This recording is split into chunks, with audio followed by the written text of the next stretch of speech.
by for the Brewery Underground podcast.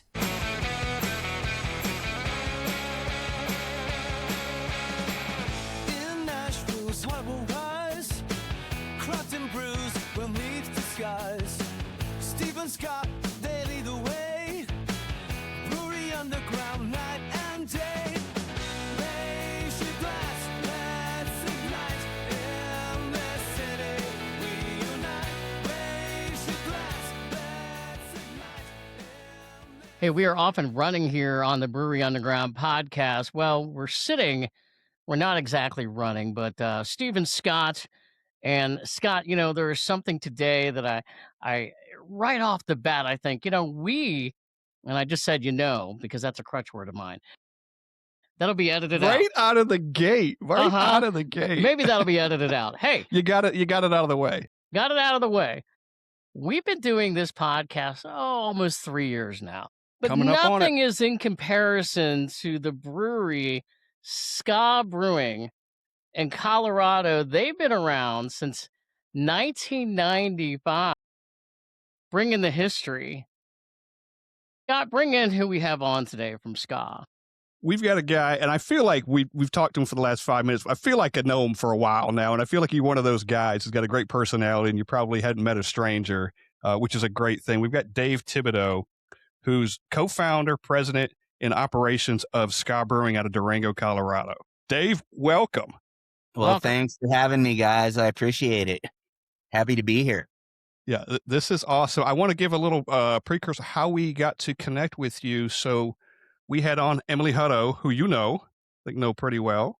Yeah. And then she kind of put us together. She goes, I know who you guys have to talk to next. And she put us in contact with you, and here we are, and which is great. We've met. It's kind of a networking thing. We had Brent on from Riverbend, and then we kind of met Emily through that, and then they put us in touch with White Labs and also you. So we've got this network thing going on where we've connected to Great. you, and this is awesome. Great. Yeah, Emily's she's got a great network. She's a fantastic person. She now lives, as we were speaking before we hopped on, now she's in our neck of the woods. So, which, is a pretty rural neck. Hey, girl.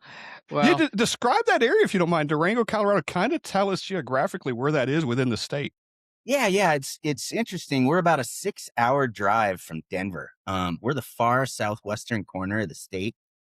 We're about 2 hours from Telluride. We're really close to the Four Corners, where you can actually stand in New Mexico, Arizona, Utah, and Colorado in one spot. It's pretty rural. Our town's about 18 or 19,000 in the city limits and about 47,000 in the county. Purgatory is our ski area. Wolf Creek ski area is really close, and Telluride's the next closest. So we're out there. You got to go over some big mountain passes if you're coming from the north or the east. So probably see a little wildlife out there too, I would quite a imagine. bit. Yeah. There's it's not unusual for me to see on my Ring camera at my house, and I live right in town, for me to see bears, mountain lion, deer every day, raccoons, fox. It's crazy. That's awesome. That's Yeah. awesome. I think Emily said, if you had to go towards Denver or that area, you have to cross 2 mountain ranges or something. It's something crazy. Yeah, you do.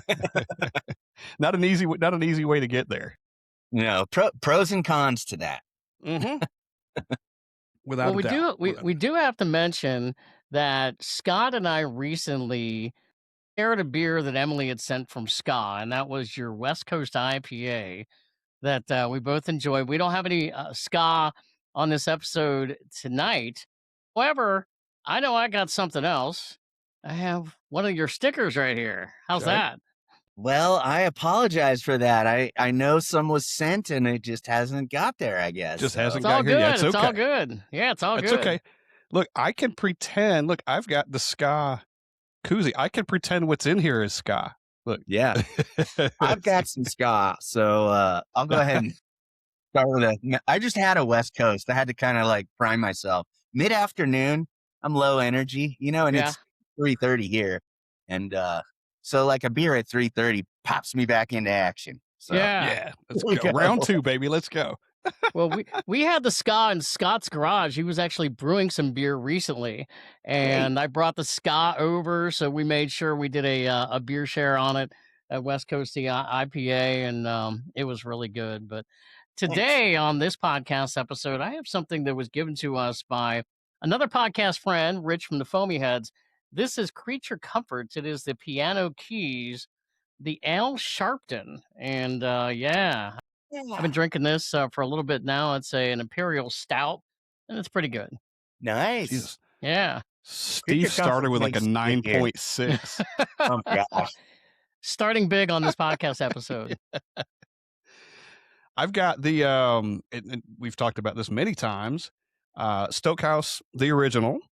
And Dave, what's significant about this beer? It's made in Tennessee. It's right here in Nashville. They use Riverbend malt in this beer. So just kind of a connecting all the dots, kind of thing. Awesome. So, Yeah, I was actually going to ask you guys. I thought I knew that the podcast was from Nashville, but you guys had a central time zone thing on the meeting, and I was just curious if everybody was in the same spot or if you guys are in different parts of the country.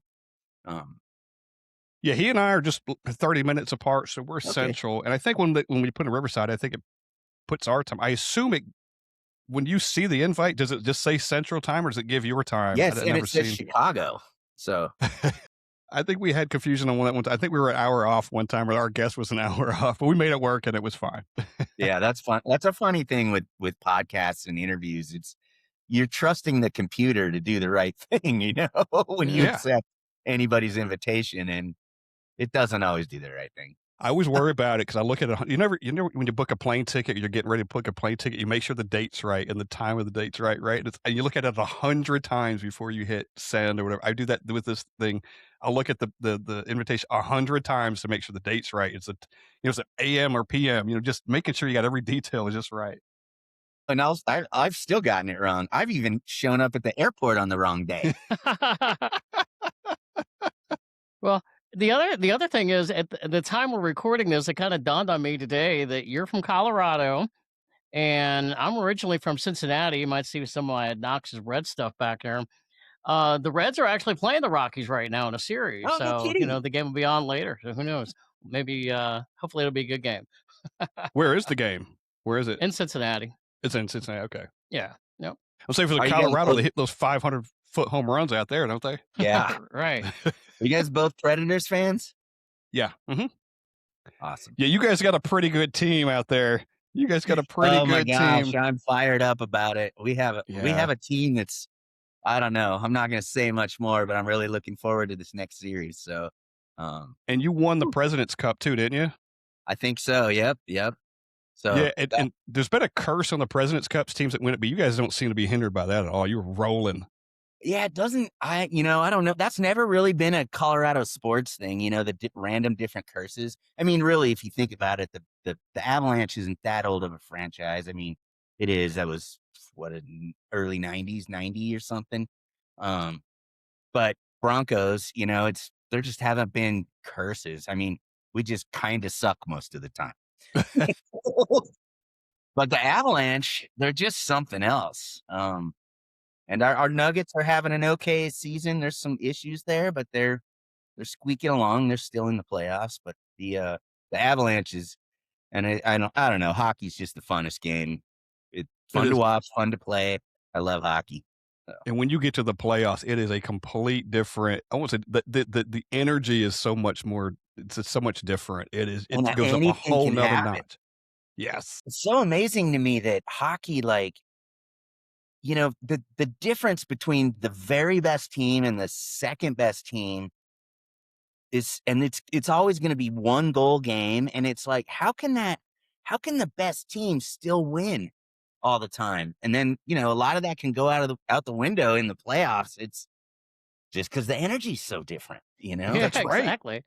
And teams are different. If you have a success in the regular season, I think that's why the President's Cup winner is kind of cursed sometimes. Is because you're a different playoff team maybe than you are in the regular season. We have a great regular season team, and then maybe not built for the playoffs sometimes. But Everybody's you guys coming don't at seem you to be that having any thing, issues.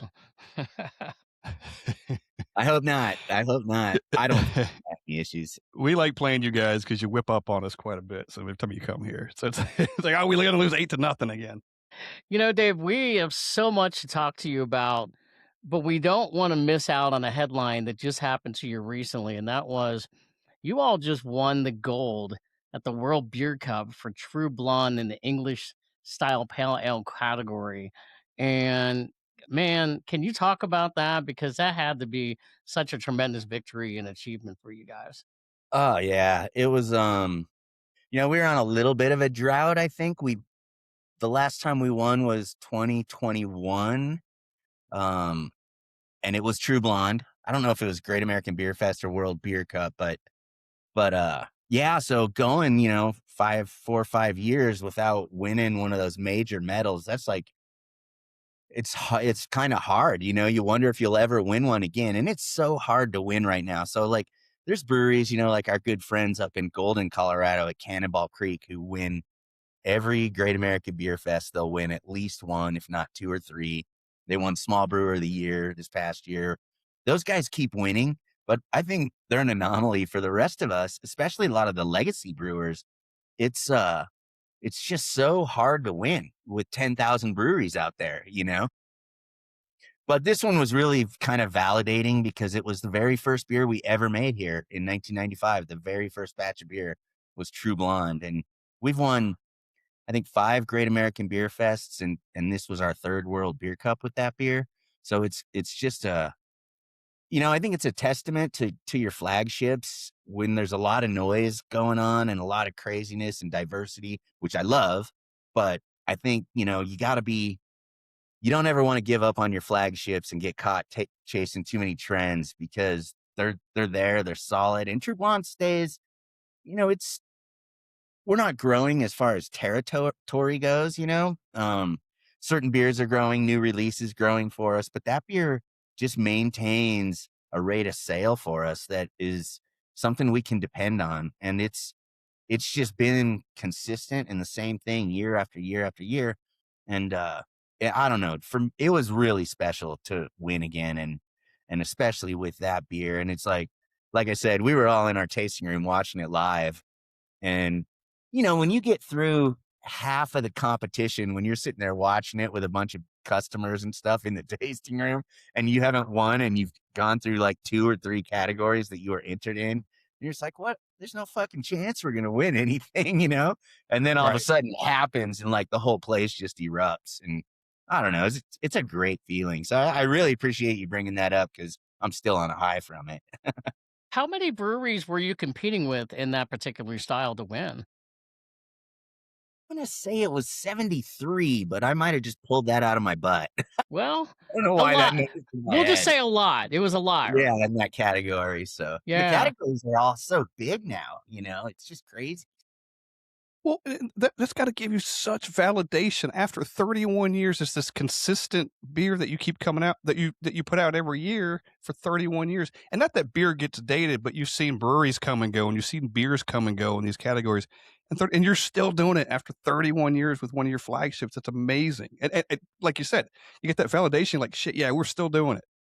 Yeah, it's crazy. And and you see it with, I mean, it's cool with certain, like I said, legacy breweries or whatever. Breweries have been around for a while, and, some of their flagships just go away over time. And just knowing that this was we're never losing sales with it. It's always maintaining, and it's a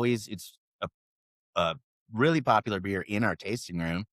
Does exactly what we expect it to do out in the market. Maybe to its and our own detriment, we don't put a lot of effort into marketing it. And it's, but it just does what it does. It's a workhorse. And so it's kind of it's an approachable beer. It's in the English style pale category, and it's definitely more of an English style beer. I think our yeast strain is still the original Ringwood strain 1187 that we used in it on day one. And the recipes, I don't know that it's changed at all. If not, maybe a little slightly, like just there's some local honey in there that changes a little bit, so we got to do little tweaks, but not really a change. So it's cool. It is what it is. And I couldn't, there's not a beer I would rather win with probably a better way to sum it all up. Do you remember going back to like 1995 or maybe even a little bit before then when you started brewing this beer? Did you know instantly, man, this thing is going to take off? This is going to take us to new levels. And No. no, yeah, I mean, what was it then? I mean, was it just like, did you know, or did it take a while to figure that out? No, when we opened our brewery, it was myself and my good friend Bill that started it with me. And my buddy Kyle, who at the time was the head brewer at the Wynkoop Brewing Company in Denver. We gave him like 10%, which we bought out long ago, but just to help us make the jump from home brewer to pro brewer, I guess. But we had no idea what we were doing. We came up with names before beers. Just whatever funny name popped into our mind was the reason to brew any specific style. So we were coming up with basically the back of a napkin business plan in the local bar called the El Rancho Tavern down on Main Street in Durango. And we just wrote, oh, True Blonde's a good name. Let's come up with it. Let's do a blonde beer. So, and that was our first year. And then actually that same day we went to brew our second batch. That was supposed to be True Blonde, but this is how unorganized we were. I still remember this day vividly. We finished the first True Blonde and went to mash in the second. And halfway through mashing in, we didn't have the ingredients. So we were young punks, and we were just like, we were excited, and we just didn't, there wasn't a lot of planning in certain areas. And so the second batch actually became what was known as Pinstripe, which was our second longest brewing beer. It's still kind of one of our flagships. It's a lot more popular right in our backyard than in our other markets. But yeah, it was like we had no idea at all. And we actually served those first two kegs at the Telluride Blues and Brews Festival of True Blonde. And at that time it was called the Telluride Brewers Festival. And it was I remember because we met some cool brewers from Telluride, old brewery that's long gone now, that became dear friends of ours. And they were just like, something's not right with this. And yeah, there were issues with it. There were yeast issues. The yeast was not healthy. And I think it was a little bit oxidized, and it had some diacetyl issues. And but 1995, young kids, basically nobody, and it was still novel. There wasn't, nobody knew anything, like nobody knew any better. So as the response was that it was fantastic. We knew something wasn't quite right with it, but we dialed it in with a little help from those guys in Telluride. And by our second batch, we were brewing a much cleaner, better beer. But yeah, those first two kegs, I don't know. We had no idea that we had no idea we'd be around 31 years later, let alone that very first beer. I mean, you can honestly say that is a backbone, or at least one of the backbones of Ska Brewing is that beer. Absolutely. 100%. Yep. I'm excited built for the you. brand, right? Yeah, I'm excited for you. Just from that effort that you made way back when to now that you've won. The other question that I have is, starting way back when, 1995. I mean, craft beer started to become a thing. What got you? Do you remember really what got you into? I want to get into this craft beer thing and try to make a go of it. Totally.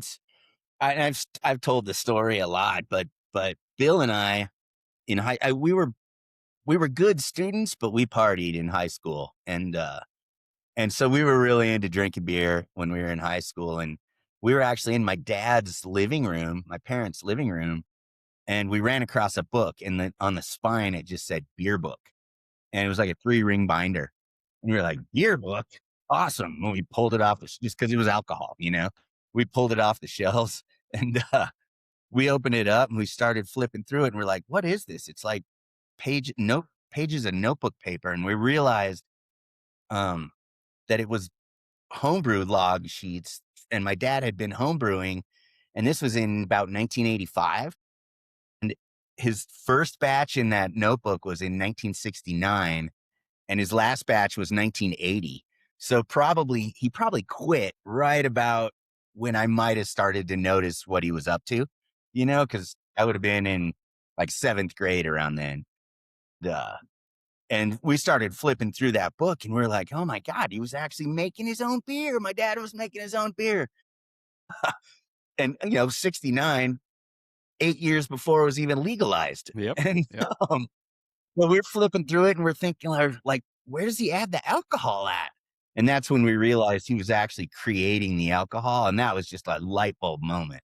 And so we jumped right into it. And my dad got excited about it. He jumped into it with us. And so when we were in high school, there wasn't even a homebrew shop in Colorado yet.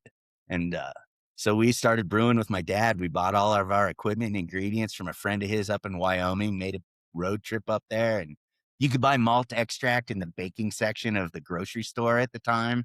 So it was it was very exciting, very cool.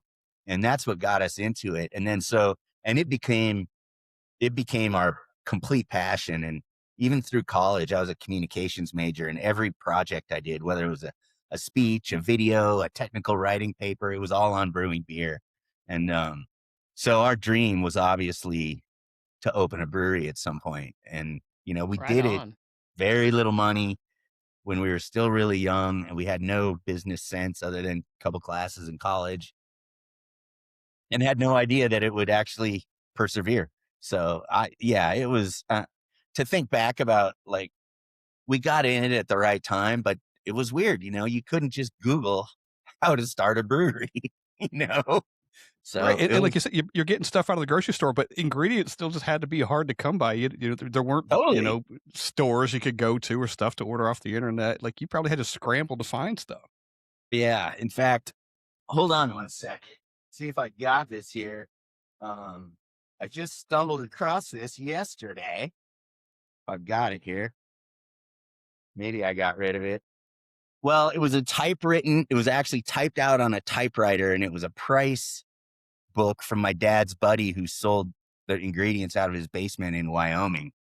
And we had this price list that was typed out on a typewriter, and he would send that to us in the mail. And then we would either drive to Wyoming to buy ingredients, or we would write him a letter and send him a check Yeah. and he'd ship us ingredients. So crazy. That's Yeah, so it's crazy. Can I crazy. ask what was your dad brewing? Was he creating his recipes? I mean, I guess he had to, because there were really no Oh, it's clones of anything hysterical. And back then. I have that beer book to this day. And the very first log sheet in 1969, batch 1, all it was yeast, sugar, water. And it was like, and there was one note, blew up all over the place upon open. That was the entire recipe and the entire. Learning the hard way. He was making prison juice. Yeah, that also could have went the way of a still too. That could have been whiskey too at the same. If he had just. So he got.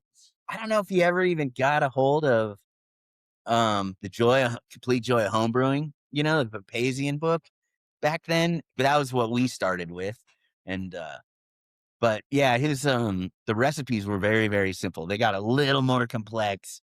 He didn't even have hops in that first one. He had no. I was gonna say there's no.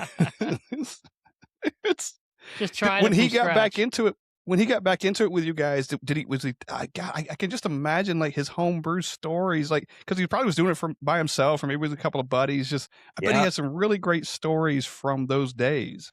Oh yeah, and I don't really remember, like, because he was. I mean, they had a lot of fun with it, and but they just never knew what they were doing, so they never really brewed good beer. So I don't think they got excited because it was delicious, But when he first started brewing with us, and later that same first year was when the first homebrew shop in Colorado would open up. And so we started talking to those guys and going to that and just hanging out there. And our beers got so much better, so much more quickly. And I remember Boulder Beer was one of those early breweries that you could get. I remember buying 6 packs of it in a wooden crate, and they had a little neck tag on each bottle that explained why there was sediment in the bottom of the bottle. And I remember my dad and I just thinking those were the most delicious things ever in the world. And he got re-hooked on it, and then started brewing much better beer. And I think it was exciting for all of us. He helped me with all my college projects, and it was cool. Dude, what a great thing to do with your dad, right? And to know Yeah. that he had done it before and you just kind of rediscovered this thing. That is so cool. I have a two-part question. So the brewery equipment that your dad used then, and the brewery equipment that you were using when you first started, is it still around? I think there's a good chance it could be there. We kept everything in the basement of my parents' house. They still live up in Denver. I'm actually headed up there tomorrow, so I'm gonna look. But yeah, and there was it was an unfinished basement and it actually had a drain in it. And so we used to do everything there. But I remember starting a batch of beer and then going off to college or moving and never finish, leaving it in the plastic fermenter, in the bucket. And so I wouldn't be surprised if there's a bucket full of moldy wort down there. Can you imagine? Probably so. Somebody discovers that one day. There's a good chance that some of that stuff could still be down there, just under our stairway, where we just kind of pushed everything away over the years because they've never finished the basement. So I'm gonna check. This It'd be weekend. wild just to see, because I'm sure, even to today's, compared to today's stuff, it probably looks very primitive. Stuff they were using or you were using. Totally. Hey, you'll have to let us know. I'm really curious. I would love to know what that is. That's a great If question. you got the pictures and if you could send it to us, we would post it. We would. That would be awesome. Cool. That is I'll is check cool. and see. That's cool. Hey, before we go any further, what does that say on your shirt? It says property of Utica Club. Yeah. Are you talking? Upstate That's New York. Saranac. Yeah. No shit. You guys Utica, just New York. recently had FX Matt on We the did. podcast. Yes. I kept seeing the top of that. I go, does that say Utica Club? And is it the same Utica Club? That is rad. That is awesome. That was not intentional. It was just the hoodie I threw on. I went out there and it's been quite a few years, but we were just on a road trip out there and I had, through another friend of mine, actually my brother-in-law who works at Left Hand Brewing, he had met FX Matt and somehow gave me his phone number and a brewer's phone number. And we were passing through Utica and I just shot him a quick text or something. And man, they met us there and gave us a 2.5 hour tour. And yeah, what a cool story. What an old killer brewery. Have you guys been to the brewery before? Not bad. Nope. It's amazing. Yeah, I've never seen anything like it. They've got horizontal glass line tanks buried in the ground, that it's it is cool. It's late 1800s. Yeah. Well, little stuff. And I was going to say that I'm not even so sure that Scott and I have had the opportunity on a podcast episode to talk about. He brought up the history when we had him on, but the one of the biggest things that amazed me was, you think of Prohibition, and they were able to get through Prohibition back in those days and reinvent themselves, and now it's fourth generation. Come on. It's amazing. It's amazing. Utica Club was the first legal beer after Prohibition. It Yes. was licensed number one. No the actual kidding. Utica Club. Yes, 100%. Yep. When we were there, it was like I said, it was quite a few years ago now, but they had just kind of started making it again. I don't know if it was ever out of production, but they were putting a lot of attention into it. And so it was exciting. So we drank a bunch of it while I was there, and it was exciting for them. And I don't know, nostalgia is a thing that I love. I love old stories. I love history, and especially beer, Yeah, I was upstate New York back in October, and I knew of Utica Club, but never really had. Remember the old Doltz and Shuley commercials, and we talked a lot about that in the episode, but they were selling the Utica Club pretty kind of everywhere. You could kind of get it. You go into a bar and they would have it. So I'd had several of them over the weekend, and then I even brought Steve one back too. It's like, you got to have this. It is that nostalgia, but it's like, this is Prohibition beer, man. This is how they made this shit that long ago. They had it was cool. We went to a couple little bars in town, and they still had old Utica Club signs, from way back. I don't know. It's cool. Cool town too. Yeah. I'm glad you got to see that. Is on my bucket list now, especially after talking to Fred. We were like, oh my god, that is just the history there is just it's amazing. Yeah, it's I one of the saw that things. and I was like, Yeah, yeah. I was gonna say it's one of the things it's really been a joy when we do this podcast of hearing about some of the stories like that, and we know you have a lot of them as well. and I love that you're repping another brewery. That's just cool. That is that camaraderie between breweries, right? And then you appreciate it. You guys have a pretty good history too. I mean, 31 years is nothing to sneeze at. No, it seems crazy to me. It's like trying to measure. It's been well over half my life, and it just seems like I don't. Granted, the brewery's a different place than it was.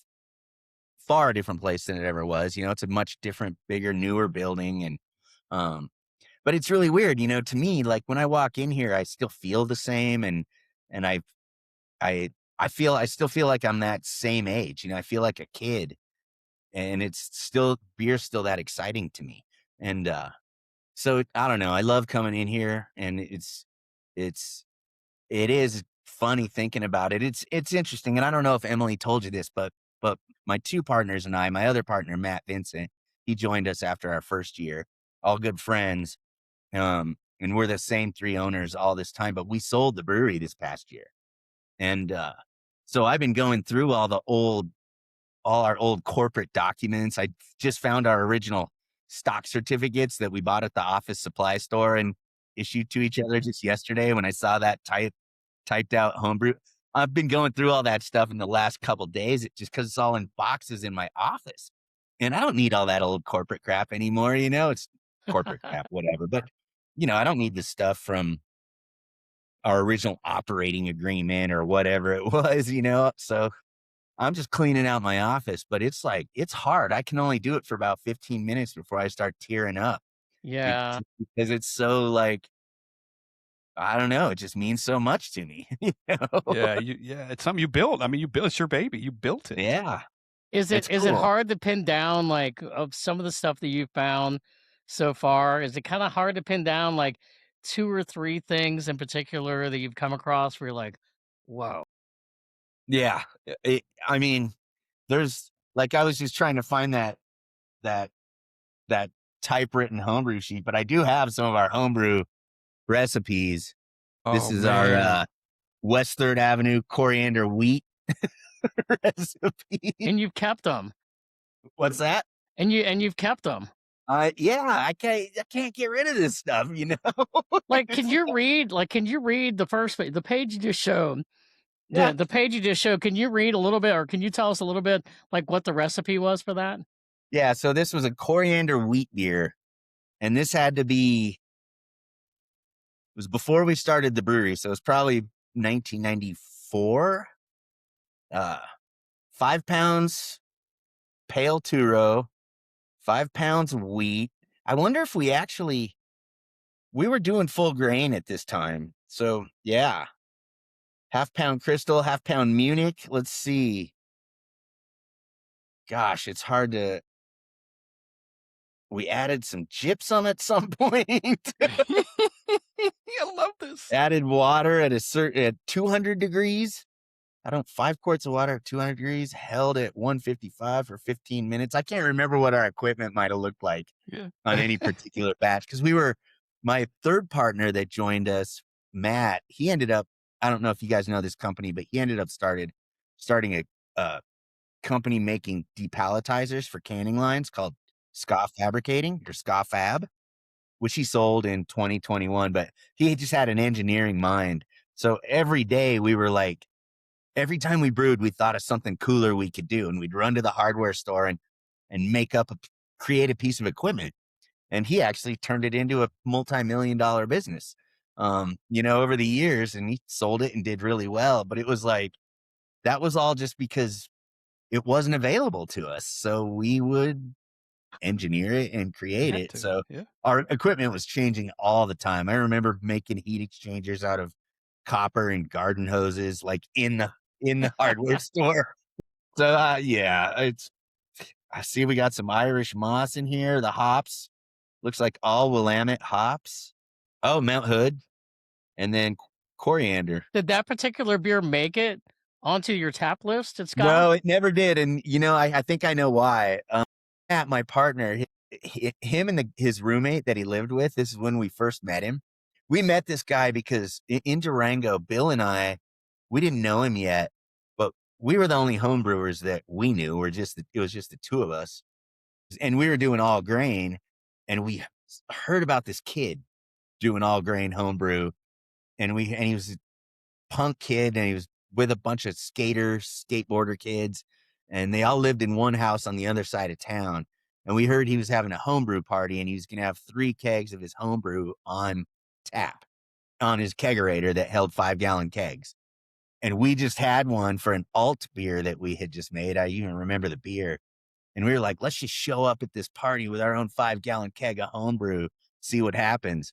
And so we just showed up at the party, and Matt freaked out, and he was like, no way. And he threw it on tap, and then we all partied all night. And we had that kegerator, is a green kegerator that we had for years in our first tasting room. It was actually what we were pouring beers out of. And, but his roommate really loved coriander, and Matt didn't. And so he didn't like the beer because his roommate would put way too much coriander in it. And, coriander's got that effect still to this day. Cilantro as well. You don't need you much. either love it or you hate it. Mm-hmm. And they had that. And so it was a no-go, even though he was forced to brew it every now and again. Dave, you got to keep those sheets. When the Beatles were writing songs and they're writing lyrics down and they were leaving them all over the place, and people they didn't know what they were doing. People would come by them and just scoop them up. That you need to hang on to those. I mean, I keep thinking about like there's the shows. There's one that comes to mind where people walk into a house and they go up to somebody's attic and they're like, "Wait a minute, there's Abraham Lincoln's signature on this document." And it's like, this is going to be you one day, Yeah, I like this. Abraham Lincoln and the Beatles. Yes. Hang on to it, man. You never know. Hang on to it. There's a thread there, though. I don't want to be assassinated. No. Absolutely not. Absolutely not. Okay. For anyone listening, Dave will probably just give it to you if you ask him for it. You don't have to shoot him over. That's right. No, we want things to be celebrated with you from a historical perspective. Dave said, "Hey, I'll just give it to you, man. You can have it." Hey, we've not talked yet. No, Ska Brewing, the name isn't just a random name. And actually, there's something behind it. And I didn't know this until kind of Emily started talking about you guys. And it's a whole style of music, right? So talk to us about how you incorporated Ska Brewing, Ska music. You guys are obviously fans of that style of music. Will you kind of tell us how that all came to be?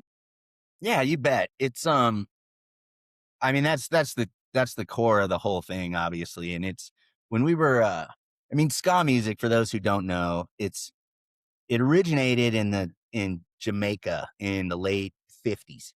And it's, without getting too complicated, it eventually evolved into what became known as rock steady and then reggae.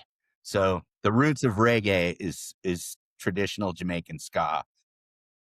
But the trajectory of ska itself was, after that traditional kind of wave, which they called the first wave, it skipped the pond and caught on with working class black and white kids over in the UK, London area. And so they started forming these bands I hate to describe it this way because it's not true, and any purists listening would get really pissed off. But if you don't know what you're listening to, it sounds like fast reggae. And so it's got horns and it's really about where the beat falls. But these black and white kids, these working class kids in London and the UK, throughout the UK really, but London was kind of epicenter.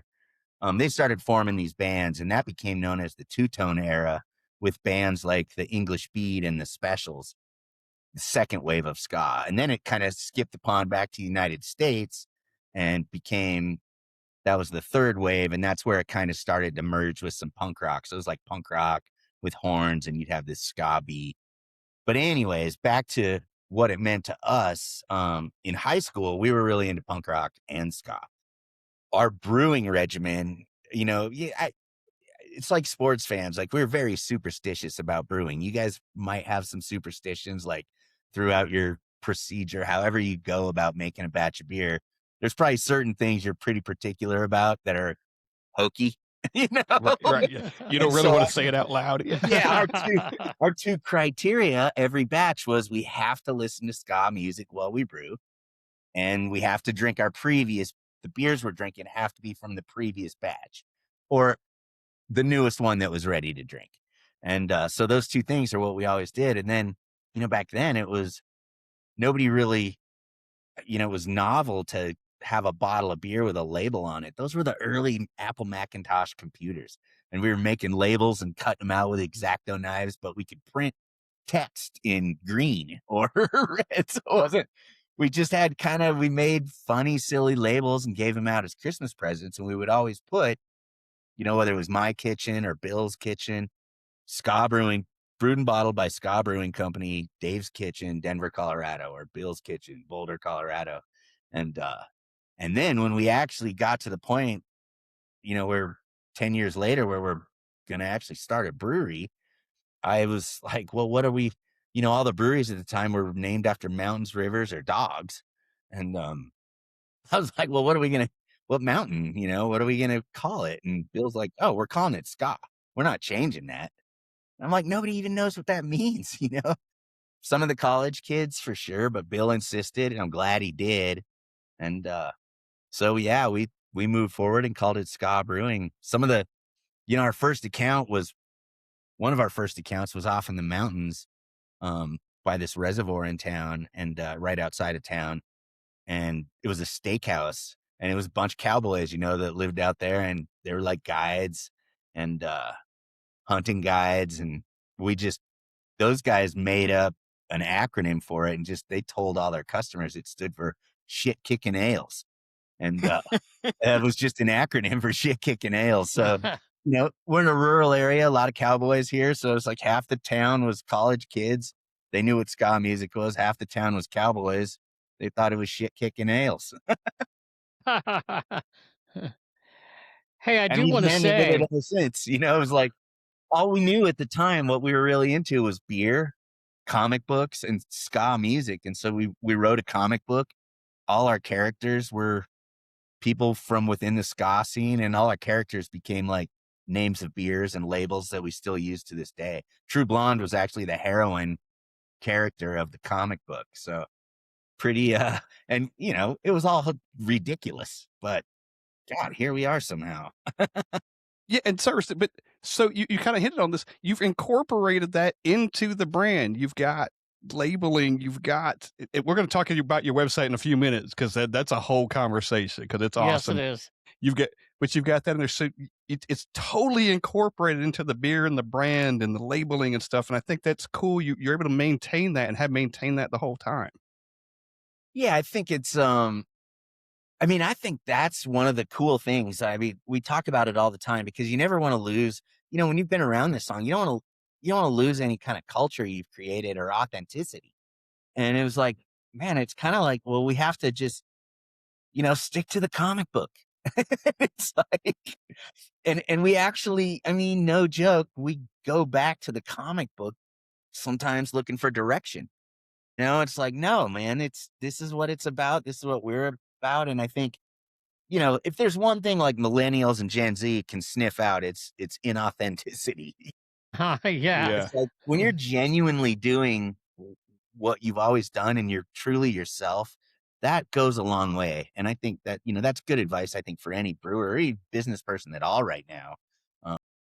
And so for us, I feel really fortunate. At the time, I thought we were kind of really narrowing our market down to about as niche as it could get. Thought it was kind of a bad idea. And I'm glad Bill insisted because even though it's not, ska music isn't that well known, but I think if you get to know any of it and you get to know us as people and the character of the brewery, you can tell that we've done what we felt like doing all 31 years, There's no other influence out there, It's like we're just doing what we want to do, having fun doing it.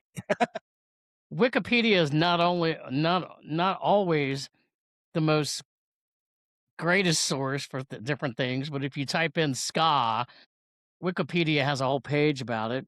You Yeah. gave it a whole much better presentation than Wikipedia would do. You know, It's yeah. fun, danceable music, and there is a dance called the ska.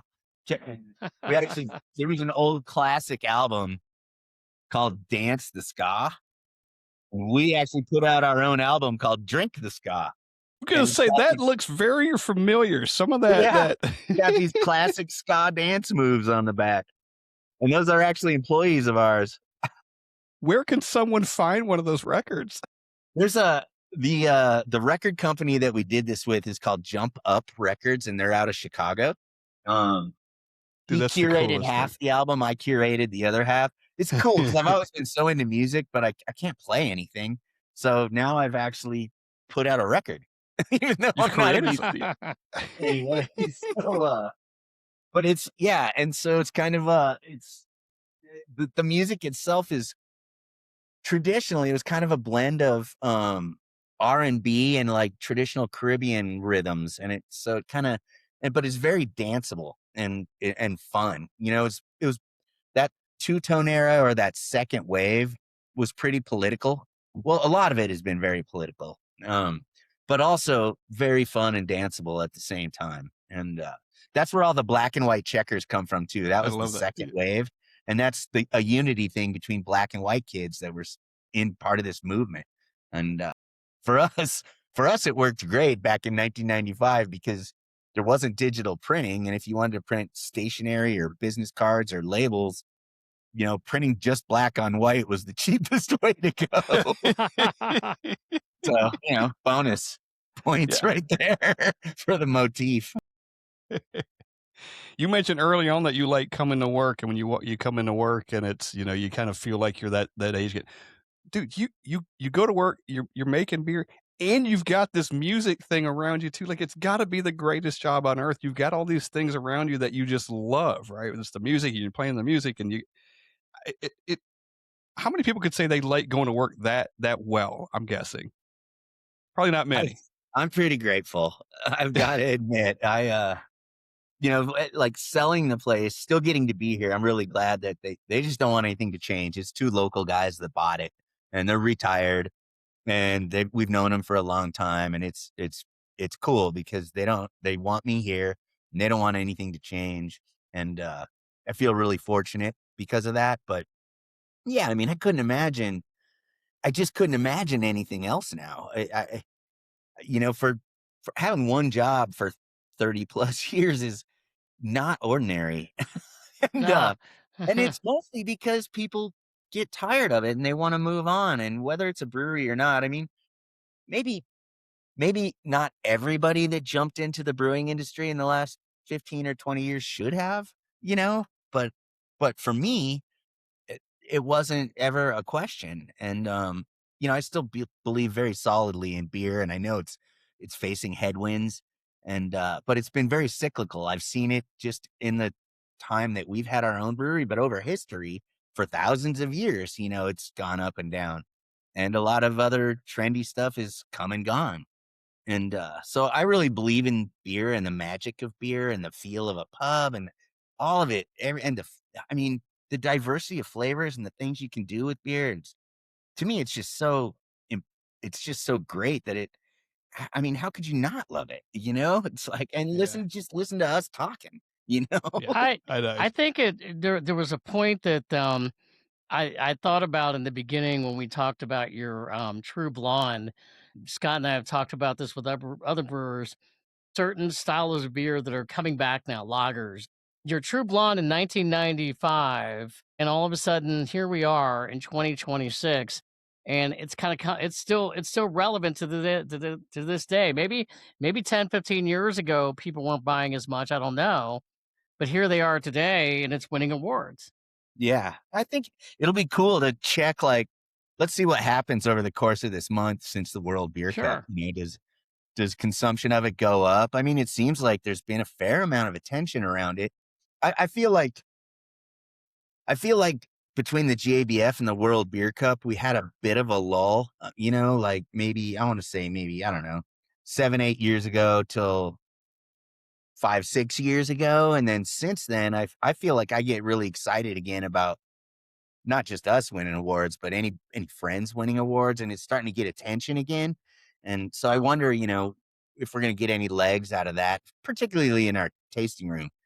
Our sales going to go up in the tasting room. So in the next few weeks, we'll be watching that to see, if it makes a measurable difference. But yeah, I mean, you're right, and those styles. I mean, as excited as I am about something like our West Coast IPA, our older real flagship Modus Operandi, another IPA, like an original old school West Coast IPA, is still hanging in there. It's our second strongest selling beer. And it's kind of those, I think, yeah, and like you said, the lighter lagers coming back. And I love that because it kind of, it just shows you what really can stand the test of time and maybe, I mean, for us, there's certain beers and trends that that we've jumped on board with. There's also other things that we haven't. Um, Hazy was one where we were kind of divided when hazy IPAs first started, but some of us insisted on it, really liked them. Some of us swore we'd never like them. And that's one of our best selling beers, just our main hazy IPA. But we never got into like milkshake IPAs, Yeah. juicy IPAs that tasted like juice. It was never a thing we wanted to do. And so, yeah, I mean, once again, it's another validating part of this conversation and what has happened. Like, I love seeing classic styles come back, and they always do, you know? See, Well, it's you guys have yeah. been around long enough. You've got that history. We're talking to Fred. Matt was the same way. It's like you've been around long. Now you're starting to see those cycles start coming back, right? And you like, hey, if you can weather the storm, or hey, this thing's a trend that's going to come back to whatever. You've been around long enough to see those things.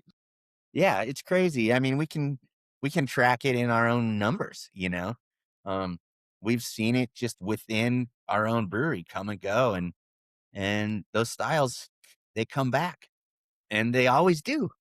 Yeah. And it's yeah, and it's, I don't know. I mean, I love that. I love it because there's still, I think, I mean, I'm drinking mostly our West Coast, like day to day right now. That's what I've been drinking at the end of the day in our tasting room.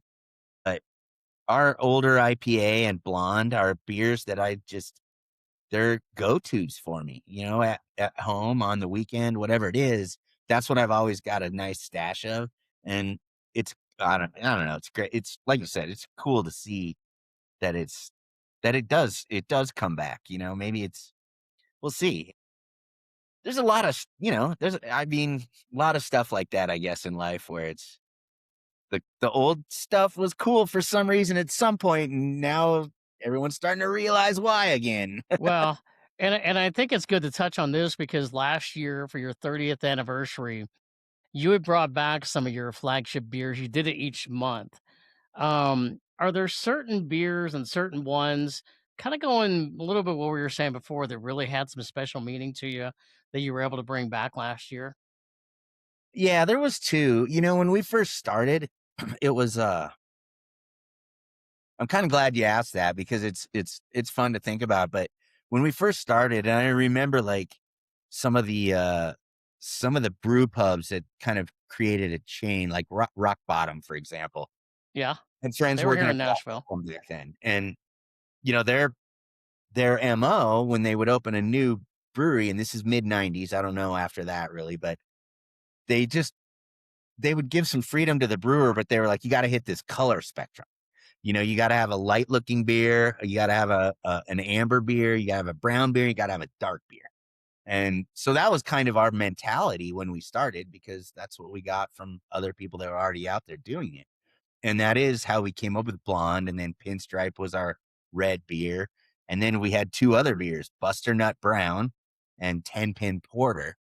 And both of those beers we brought back last year during our 30th anniversary. We were bringing a new one back every month. And it was, that was those two in particular, just because they were part of that original lineup, really fun to bring back. And what was cool about it was a lot of people that have long since left Durango, saw that we were doing it on social media and started chiming in about how that was their Oh, favorite beer 25 years ago, or whatever. And we even had a funeral. When we retired those beers, at that time, it was kind of a big deal to retire a flagship. So we actually had a funeral for 10 Pin Porter, and we all were wearing dark suits, and we had a little casket. we buried it. We buried it in our beer garden. It's still buried out there. It's all on, you can see it on YouTube, the 10 Pin Porter funeral. And it was like, I mean, those beers meant so much to us, and it was the first half of our existence. They were our bread and butter. And so bringing them back last year and then having all those other people once again tied into the nostalgia that had fond memories of drinking those beers. Or I really love, that's the beer that got me into craft beer, yeah. all of that. So What made you retire like permanently some of those beers where you're like, this isn't going to be our core beer because you've had some on your tap list for a long time. I think Scott's yeah, going like money. that's it. Do they really Yeah, sell that much? And yeah, like the styles come and go. Like I feel like we could do pretty well because some of our darker beers, porters and stouts over the years have been delicious. And I think, they just didn't sell enough to work into our production schedule the right way.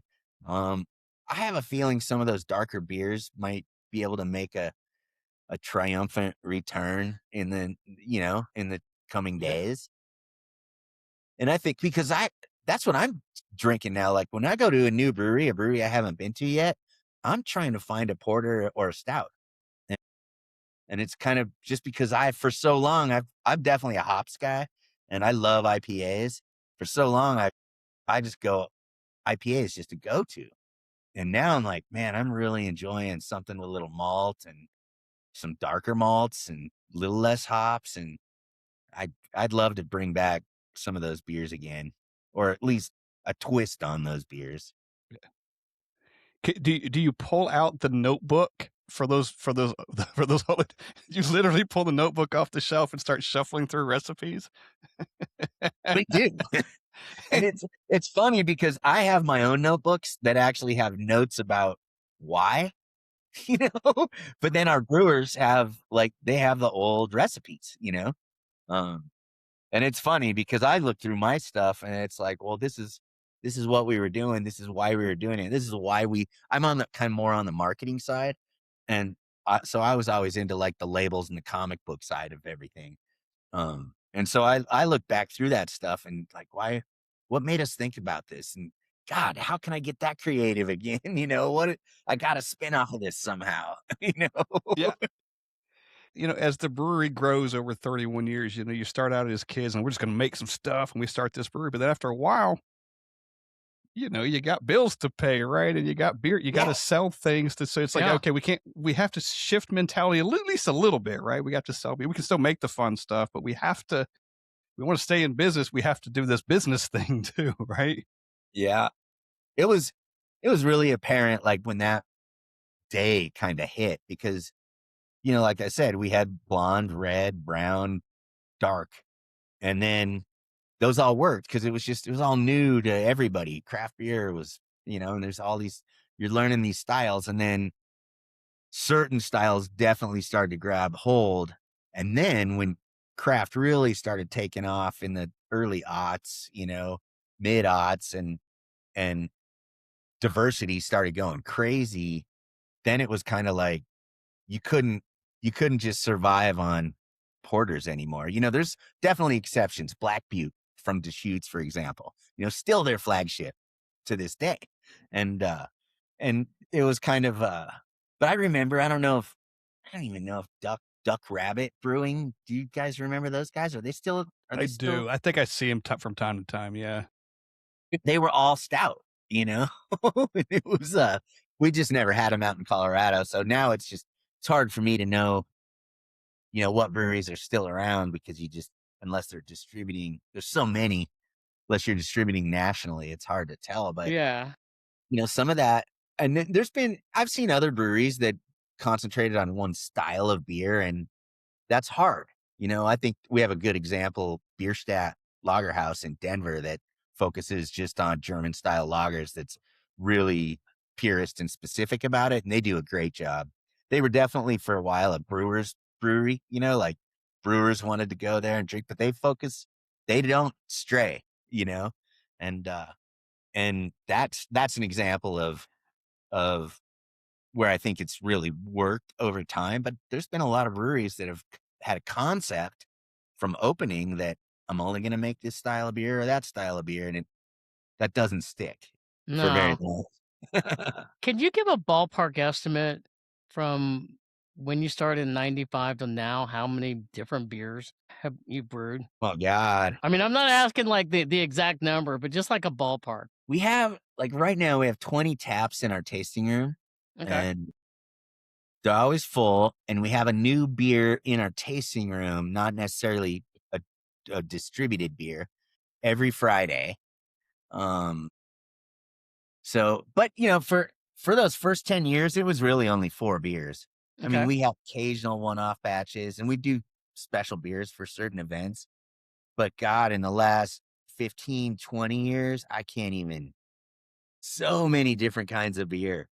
And we have a 3.5 barrel system as a R&D or a pilot system.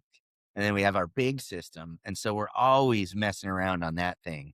And a lot of those beers are just in our tasting room. But man, I mean, my guess is maybe not into the thousands, but hundreds and hundreds for sure. It's a lot. Still a Yeah. lot. Yeah. It's a Yeah. lot of history, my friend. That's a Yeah. lot of Yeah. history. There's a beer on your tap list right now, and the reason it stood out to me is because of the ABV, and it's called a West Easy Light Lager, and it's 3.8%. Obviously, it's in the description. It's a light lager. Why are those like low ABV and maybe even mid strength? Maybe it's in that range too. Why are those important? I know we talked about lagers in general, but why are those low ABVs important to people? And why have one on draft? Yeah, this is definitely an experiment for us. I've always thought we were really good at brewing clean, light lagers. Like we started brewing a Mexican style lager in 1999, and it's our best selling beer. And it's won a bunch of awards, and it's something I'm super proud of. And we've always been, I think that our lab and our quality control is a big part of that. Because obviously it's hard to make a beer like that. I mean, you can't mask anything, and it's got to be. And then once you take it to a level where you've got a really low ABV, you don't have anything helping you out on the shelf at all, as far Right. as ability goes. But anyways, it's I think a lot of it is ours is interesting because we're branding it a bit different than the rest of our lineup. It doesn't look anything like our regular Ska beers. The price point's also quite a bit lower. It doesn't cost nearly as much to make. And so we're almost looking at it like it might not even really, sure, it's made by a craft brewery, but I don't know if it even really, depending on how you're defining it, if that's where it fits. So we're positioning it to sit on the shelves with Coors Bud Miller.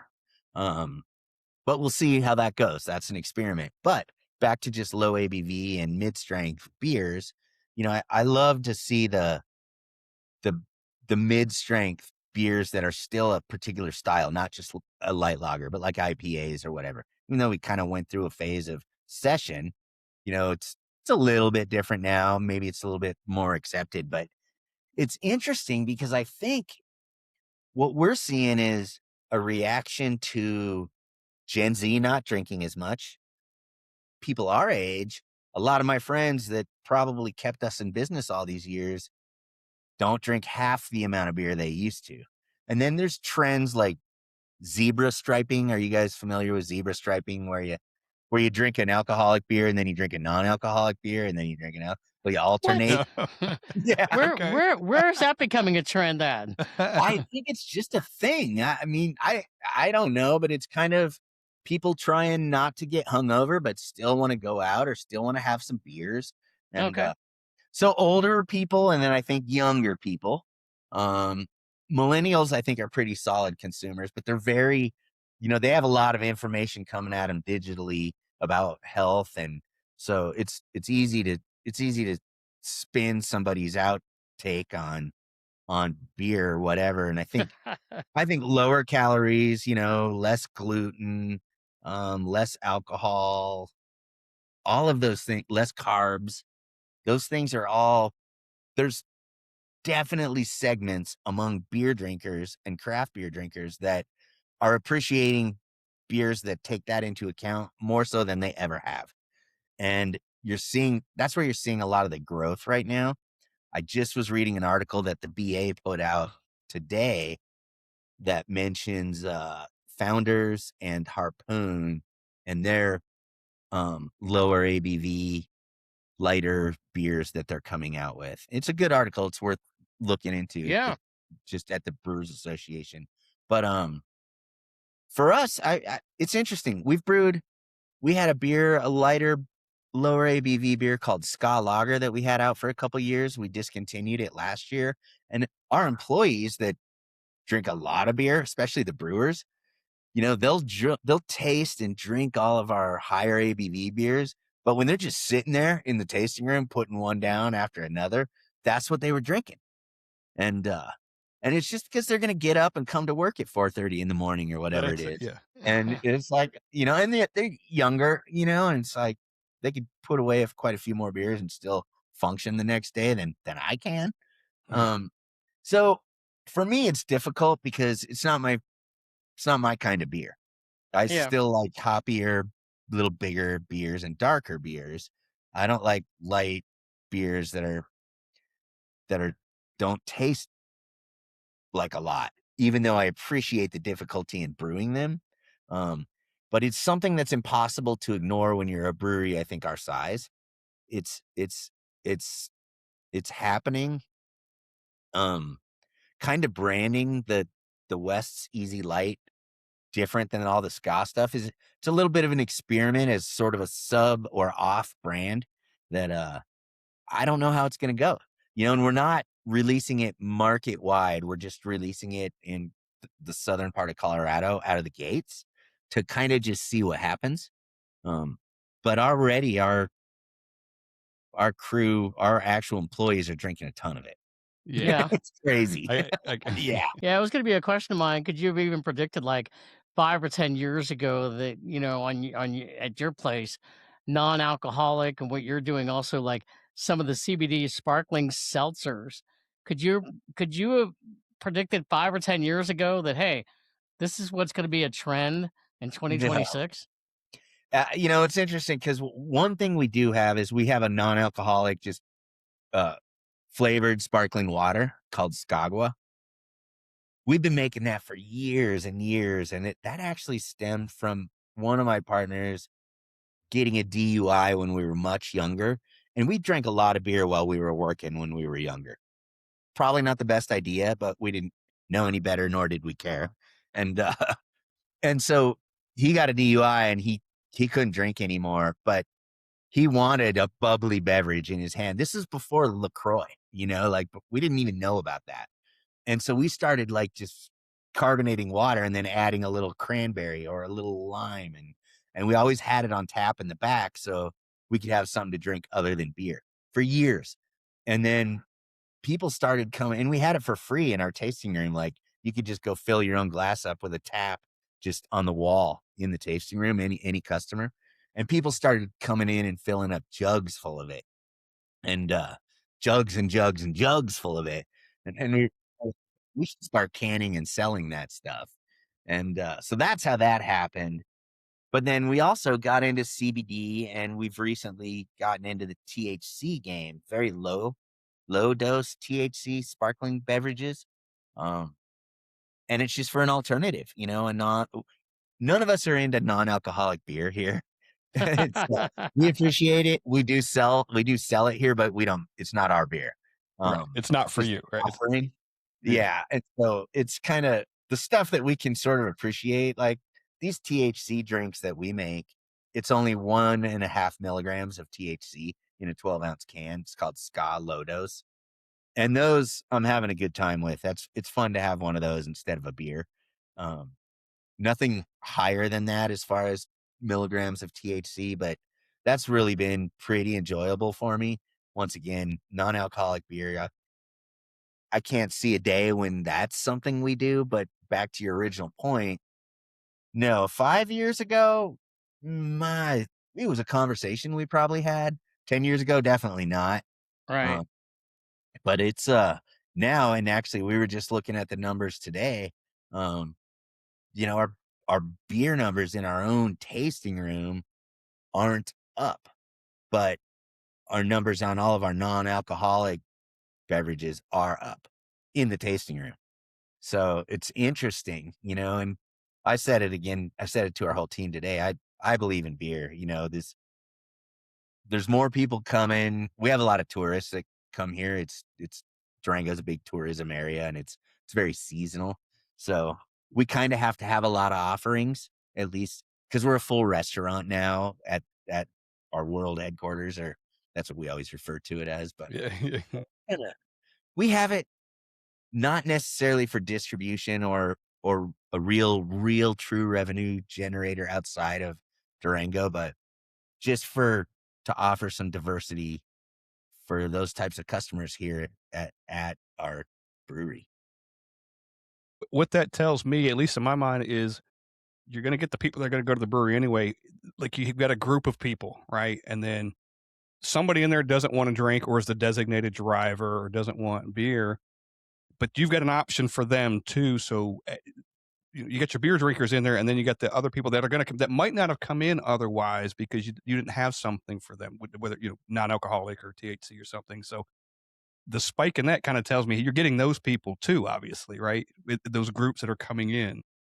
Yeah, and that's our intent, for sure here. And it's like, whether it's I think we try to stay pretty true to where our soul is as far as to what we actually make and brew, but like non-alcoholic beer, I'm not throwing anybody under the bus here, but I still haven't tasted one that tastes as good as the version of it with alcohol in it would breed well. Imagine And, that. so I don't get the point, but it's kind of like a lot of people do because it's close enough, I guess. Right. And, Well, It's like, and I you don't like it, but I mentioned, understand. yeah, and I appreciate it. And so you're right, though. I think, we want to offer something to everybody. If they've got a friend, I think I always look at it like probably, hopefully the driving decision maker in the group is probably the person that wanted to have some of our beers, but then can we accommodate all their friends? That's what I hope we can do. yeah. You had mentioned earlier that Mexican lagers was one of your first ones that you started brewing, and it's something that Scott and I, when we go out, we hit breweries, we've noticed probably over like the last 2 years or so that every brewery now, especially this time of the year, they have a Mexican lager. Do you feel like you were a little bit ahead of the curve on that one way back in the day? I feel like I didn't see another one from a craft brewery for at least a decade after we started brewing this. Yeah, I mean, like I said, we started brewing it in 1999, and it was, to be honest with you, we were closet Pacifico drinkers. We used to, I mean, we would go to festivals and we wouldn't sit there and drink all the craft beers. We'd go back to the truck or the car and drink a Pacifico and then go back out or pour it into our glass. And then finally and then that's what we would drink in the summer in Durango. It gets pretty hot here, and craft beers were not really light at the time. Lot of flavor, not the cleanest, lightest beers coming out of craft breweries in the mid to late 90s. Finally, we were just like, why don't we just try to brew one of these ourselves? And so we got a yeast strain from Mexico City, and we put a little dextrose in there and made a lighter beer, and it it stuck for us. I mean, I remember going through the labeling issues that the TTB didn't know what to do because we just called it Mexican lager, but it wasn't made in Mexico. And at that time, you weren't getting your labels approved online. You had to do it through snail mail. So we'd get a letter back saying, you didn't make this in Mexico. It's not a Mexican lager. So then it ended up being a hyphenated Mexican style lager. And it was all this rigmarole to finally get it to where we could put it in a bottle. And at the time we were all bottles. We weren't cans yet, but yeah. And then I really feel like it wasn't till, I mean, a decade later would have been 2009. So, I mean, still that's 17 years ago. Yeah. Yeah. Well, It- it's funny because Scott and I will go out. He could talk about this, but we go out now, especially this time of the year. We're like, okay, they got the Mexican lager. We got to try it, right? I mean, Jeez, we so do that a lot. we went on a trip last year and we went to eight breweries in a row had a Mexican lager and we got No one from each kidding, one huh? of them. It was like, yes, this was awesome. But it Yeah, wasn't that that's way amazing. years ago. Now everybody has a Mexican lager, and it's the same thing that everybody keeps saying. You can't hide behind them. I mean, there's a reason why they're there, and if they're not going to be good, man, it's not going to reflect well on you. No. Yeah, I remember like when we first made I remember bringing it to a couple of specific festivals and we just embraced throwing a lime into it. Like we were always just trying to be irreverent all the time, like just do whatever the fuck we want. And regardless of what anybody else is doing. So we would show up at festivals, in 1999, 2000. And that was when everybody was anti-fruit in beer. And we'd show up with this light beer and a big old bowl of cut up limes. And brewers would come like to taste it, and no way would they put a lime in it. And we were just doing it just to kind of spite everybody. And every year we sold more and more and more. And then it became, and we were only brewing it in the summer. It was seasonal for us until just a couple years ago. And it started to almost eclipse modus operandi when it was only available for 4 months of the year. So it was in 4 months, we were selling as much of it as we were selling our main flagship throughout the whole entire year. Wow. Yeah. And so we switched and we started selling it year round. It's definitely our best selling beer that we have out there. And it's for us, it's great. It's got good placements in like the grocery stores and in Durango where we live, it just means summer here for everybody. That's what I miss about we used to have a kickoff party when we would release it every summer, and it was kind of like the unofficial start to summer. And now that we have it year round, we still have a party, but it's not really the Mexican lager party anymore. It's just a summer kickoff party, but Right. it's Because kind of you could buy it yesterday at the same also, right? exactly. Yeah.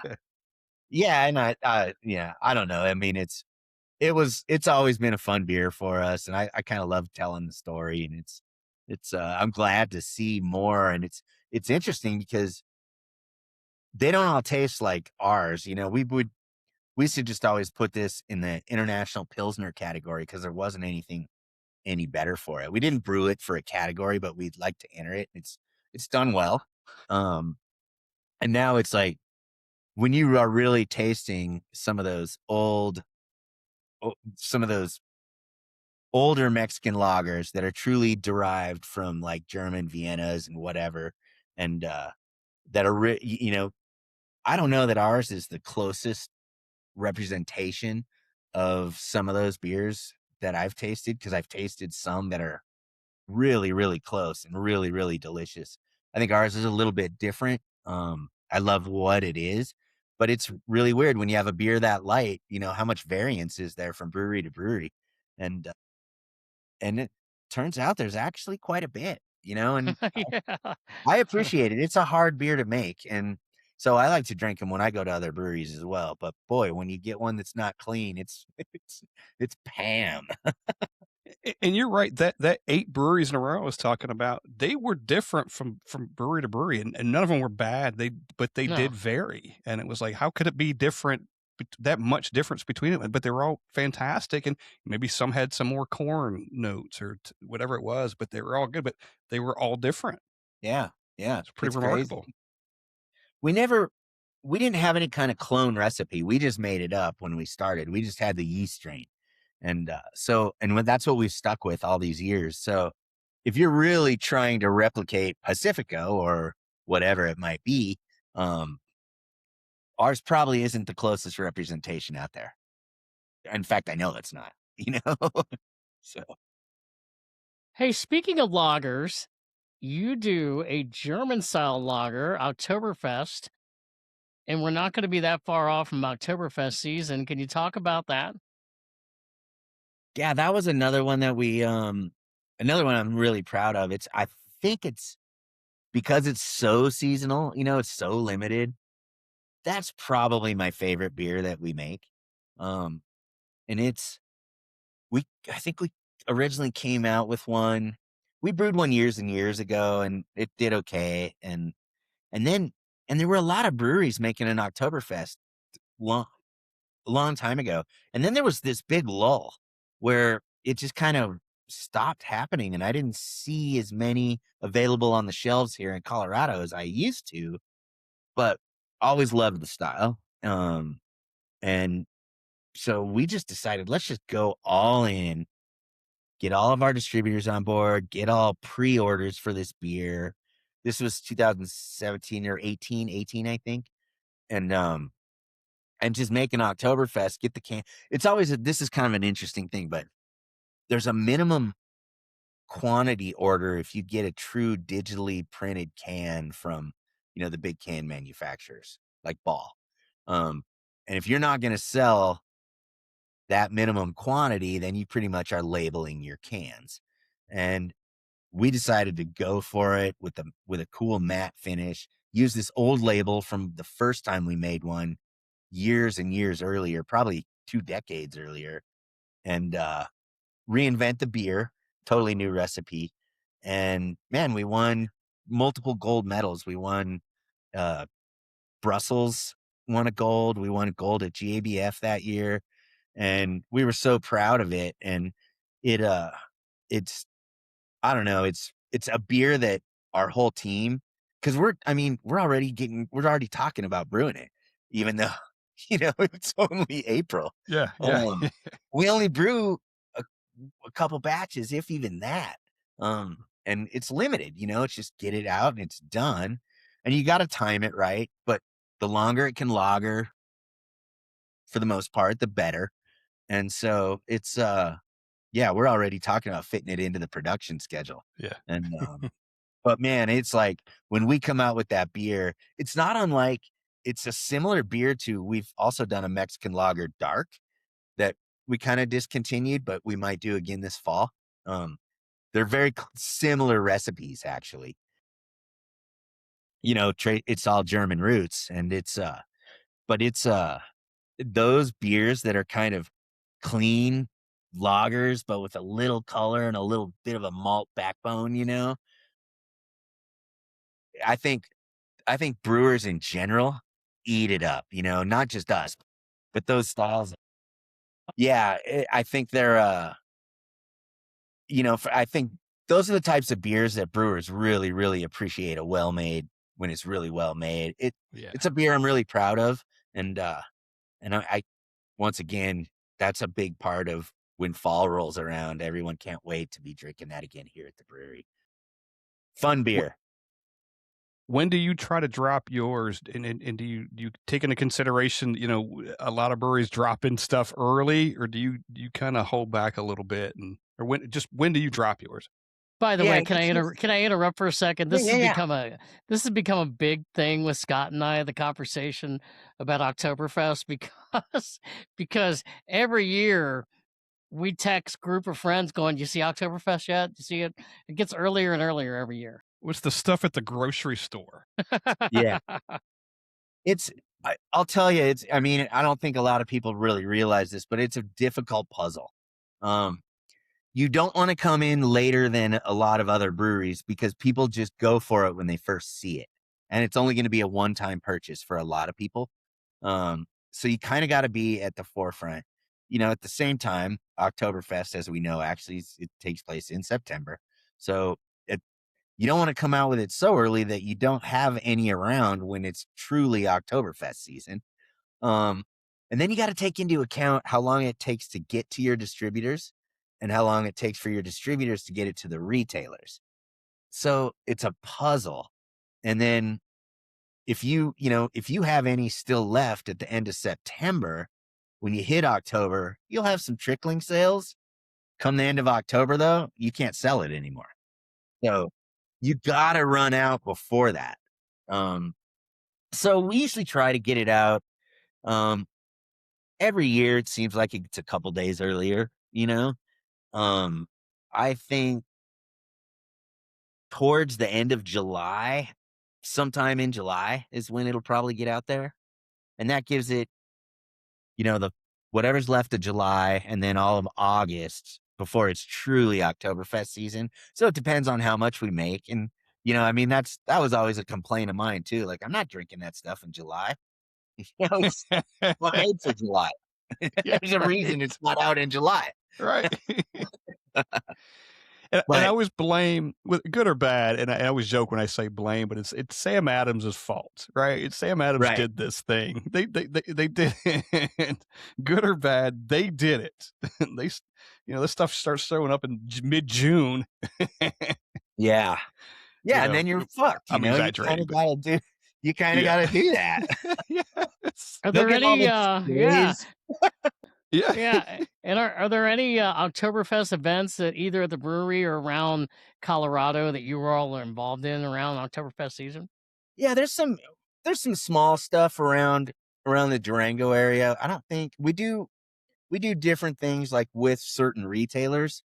But we're not in any big like Oktoberfest festivals. I really want to throw one ourselves in Durango where we have different versions of German beers and like people have big tents and we get the mayor to come, tap a barrel. And it's always been kind of a dream of mine to create something a little more authentic, but Durango style, and invite all our friends that make well-made German style lagers and particularly Oktoberfest. But it's there's nothing huge, just some small things, but there's room for it. It would be great. I think it'd be a lot of fun. We do try to get a polka band, so come play at the brewery. Awesome. It's Steve. We love that time of year. Just the beer, the transitioning. It's just maybe the weather's changing a little bit. It's just that whole feeling of fall is great, and those beers come out, and you get a polka band going on, and you're just in the mood. Well, I always say for beer drinkers, it's like Christmas, right? It's the most wonderful time of the year, and it's kind of like between Thanksgiving and Christmas, and that's sort of the traditional Oktoberfest season lasts about that long too, and then boom, it's here, and then all right, bye-bye, and as you said, I mean, if you're going, maybe that's it. Maybe it's just because it's so fleeting that it's so great. Yeah, I mean, as much as I would love to sit there and drink a lot of Oktoberfest, and I do. If I'm going into a brewery, unless it's a brewery that's serving Oktoberfest all year long, if I'm going into a brewery and it's, mid-November, I'm going, oh, I don't know. Yeah, maybe not. Yeah, it's interesting. And we usually, because we fill our pipeline with it, and then we usually have another batch going. And then that's what's going to possibly go on through October. And so the beer is still plenty fresh into the next year, but regardless of what the best buy date on the can is, the consumer is just seeing Oktoberfest. Yeah. And that just means, and it's funny because, we take it for granted because we live it, but most people think Oktoberfest means October and, just the general person out there. So, for it's still good. Like October still works. Obviously, if you're beer person, you're thinking September, but the beer still tastes great in February, Yeah. but you can't sell it after October at all.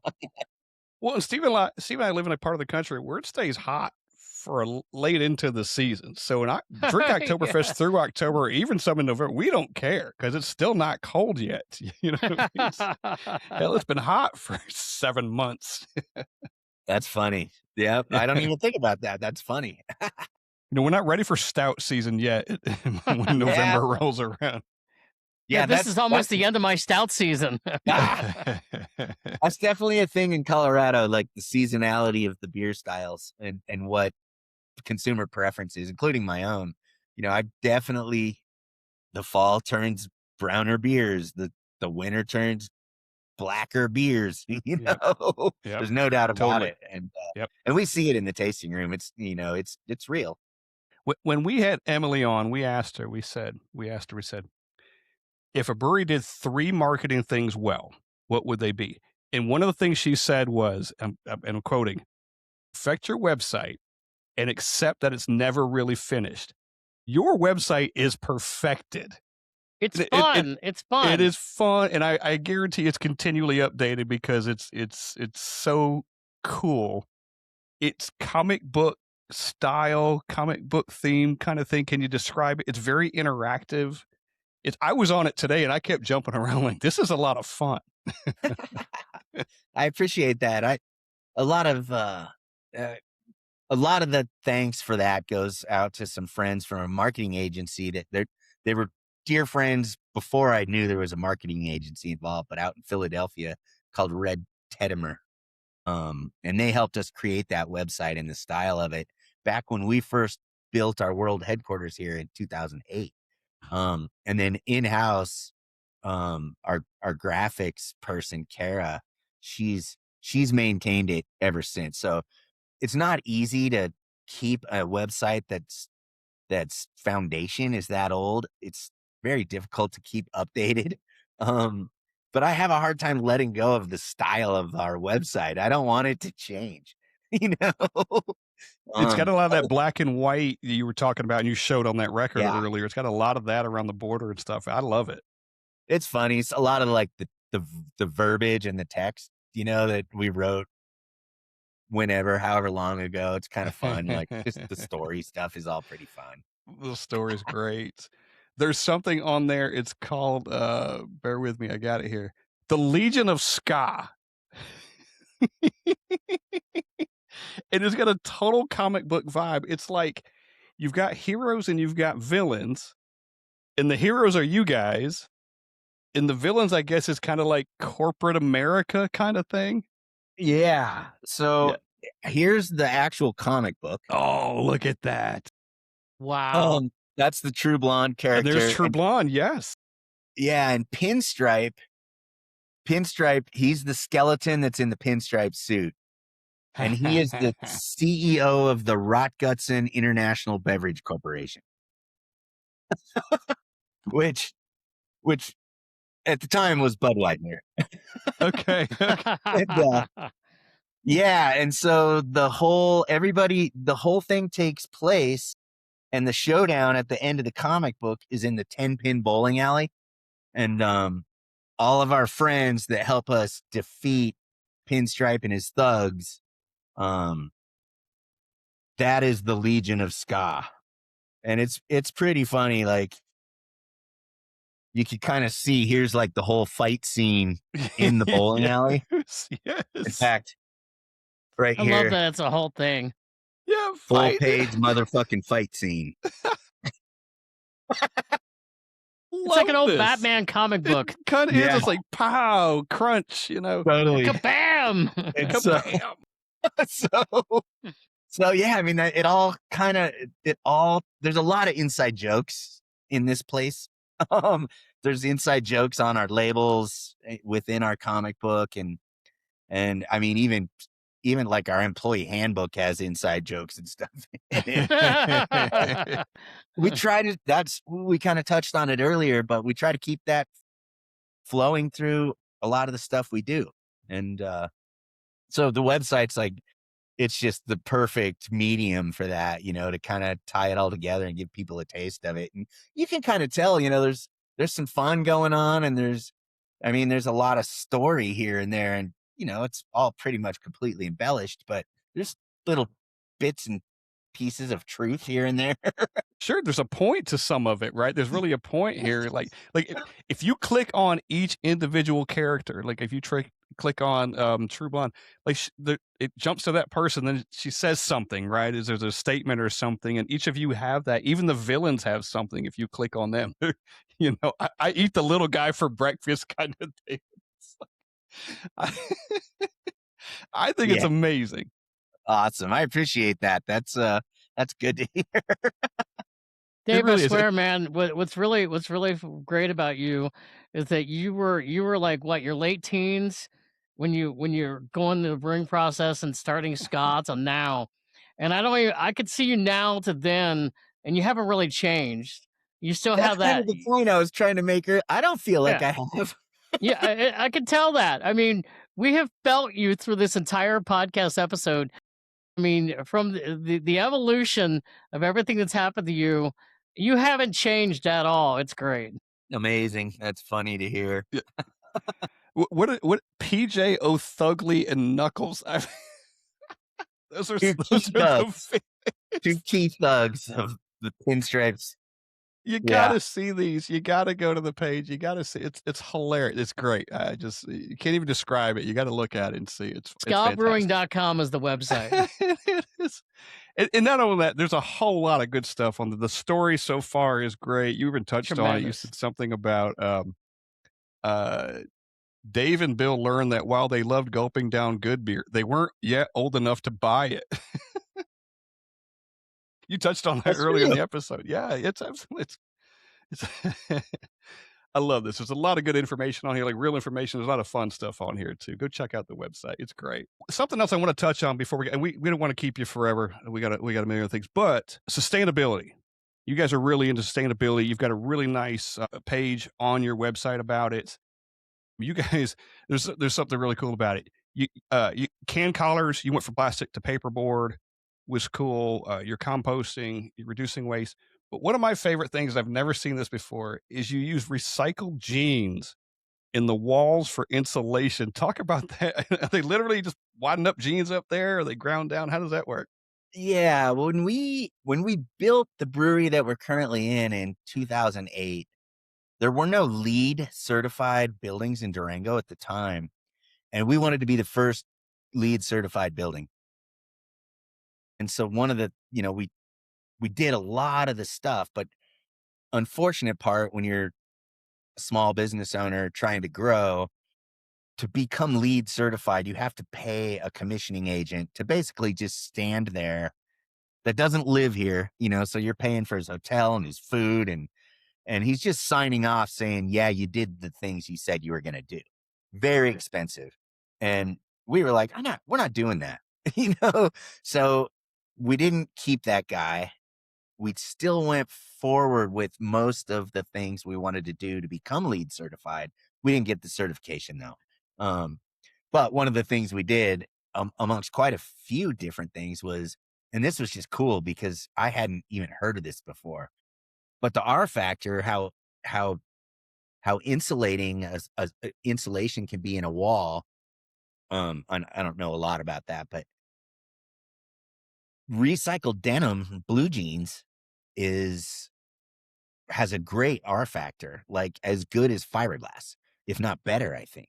And so all of our walls are insulated with recycled denim, which was interesting because when we actually got it, and it clear as day was just recycled denim, and I think it was a mix of scraps from jeans being made and also jeans that were recycled. So yeah, that's what all of our walls are insulated with. If they're on not my bingo card tonight, I would have not ever have guessed that denim would be good insulation. yeah. And I don't, I'm glad you guys just brought that up because it's one of those things I've probably taken for granted and haven't thought about in a little while. But I wonder like how far, because that was in 2008. So how far advanced that has come and what other materials they might be using now. And if denim is still a good, has that insulating factor and that R factor and if there's better products now, if we were ever to build something else. Yeah. So I don't know, but it was, It's cool. Like if you cut right into my office wall right here, jeans would fall out. She's just falling out. And there's some Maybe- Levi's. Maybe a few coins might come along with it. Yeah. Just Who spilling knows out. what else will fall out? But I guarantee some jeans. Look, Yes. there's some brewery recipes in the back pocket. Brewery recipes.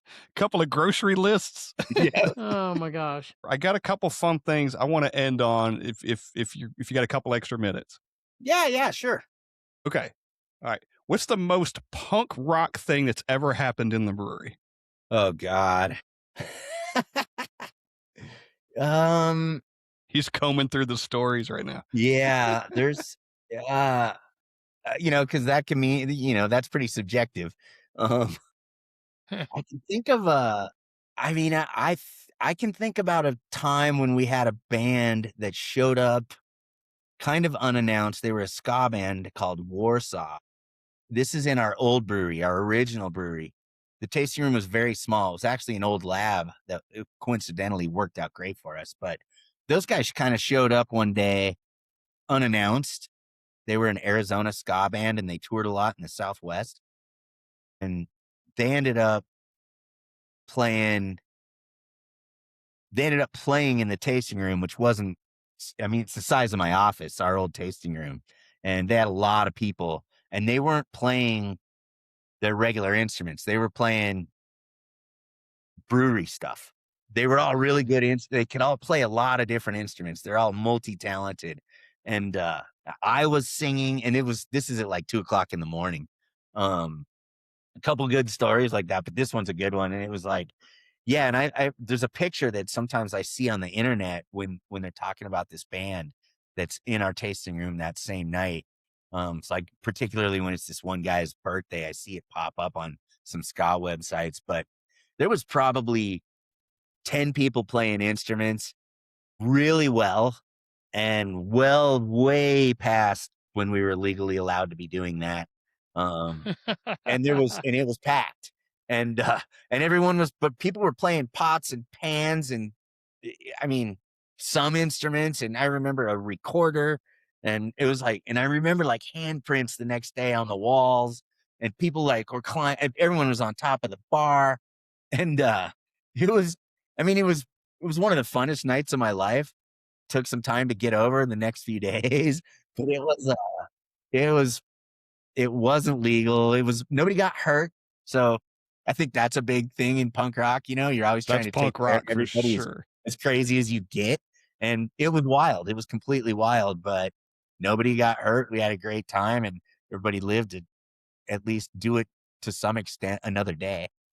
And that was good because that was another thing I was thinking about, some of the old pictures, but we had a few questionable things as far as the legality of what we were doing in not only at our own place, but around town way back in the day.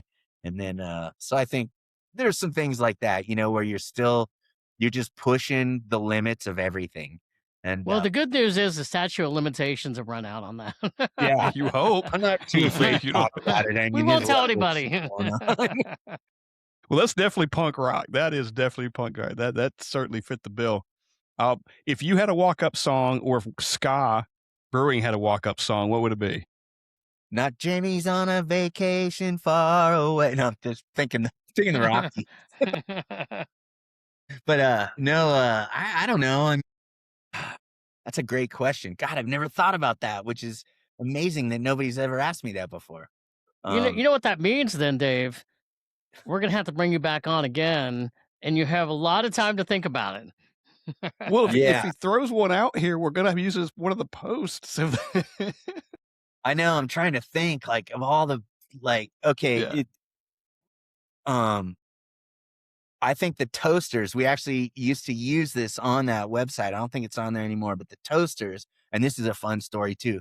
They're celebrating, I think, their 45th year, as they were original New York ska, so part of that third wave of ska I was talking about. Well-known ska band, and they've invited me to go on tour with them this fall in Poland and Germany, neither of which country I've ever been to, but they have a song called "Don't Let the Bastards Grind You Down," and I think that, and there's no doubt about it, that's the walk-up song. Don't All let right. the bastard grind you down That's awesome. by the Okay, toast. good. Yeah, you You will look that hear one up. that. Great song. I'm going to end on this. What's one thing people have to experience to truly understand Ska Brewing? I think actually being at our anniversary party in the fall, it's a good. You get to taste all the beers. You get to feel the vibe of the brewery and all the people that work here and the people that really enjoy the beer and the music. It's kind of a scene. It's usually mostly ska. It's a little faster and harder and some more punk rock this year. With the bands that we've got lined up, it's September 12th.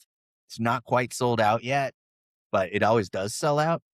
But that party is really indicative of the whole character and the vibe of who we are and the beers we make and the people we are and the people that work here. And it's a really good way to get a taste of what this place has been all about for 31 years.